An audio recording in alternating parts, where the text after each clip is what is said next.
पार्वती संवाद।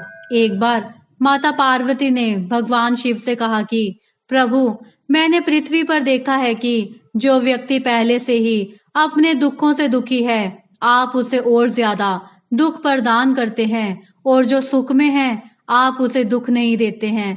भगवान ने इस बात को समझाने के लिए माता पार्वती को धरती पर चलने के लिए कहा, और दोनों ने इंसानी रूप में पति पत्नी का रूप लिया और एक गांव के पास डेरा जमाया।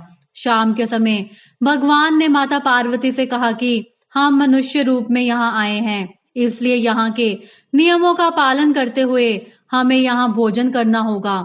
इसलिए मैं भोजन सामग्री की व्यवस्था करता हूँ, तब तक तुम भोजन बनाओ। भगवान के जाते ही माता पार्वती रसोई में चूल्हे को बनाने के लिए बाहर से ईंटें लेने गई और गांव में कुछ जर्जर हो चुके मकानों से ईंटें लाकर चूल्हा तैयार कर दिया।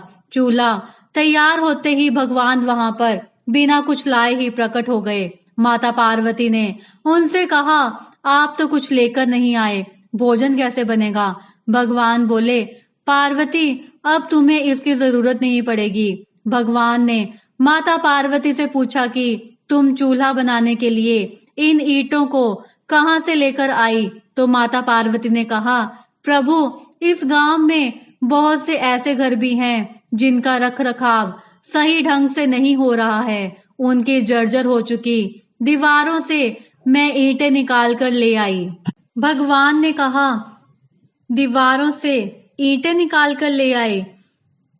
जो घर पहले से खराब थे तुमने उन्हें और खराब कर दिया। तुम ईंटें उन सही घरों की दीवार से भी तो ला सकती थी।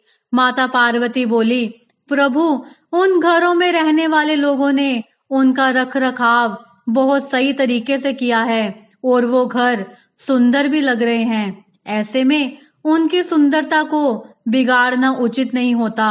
भगवान बोले, पार्वती, यही तुम्हारे द्वारा पूछे गए प्रश्न का उत्तर है। जिन लोगों ने अपने घर का रख रखाव अच्छी तरह से किया है, यानी सही कर्मों से अपने जीवन को सुंदर बना रखा है, उन लोगों को दुख कैसे हो सकता है? मनुष्य के जीवन में जो भी सुखी है वो अपने कर्मों के द्वारा सुखी है, और जो दुखी है वो अपने कर्मों के द्वारा दुखी है। इसलिए हर एक मनुष्य को अपने जीवन में ऐसे ही कर्म करते रहना चाहिए कि जिससे इतनी मजबूत व खूबसूरत मकान खड़ी हो कि कोई भी उसकी एक ईंट भी निकालने ना पाए।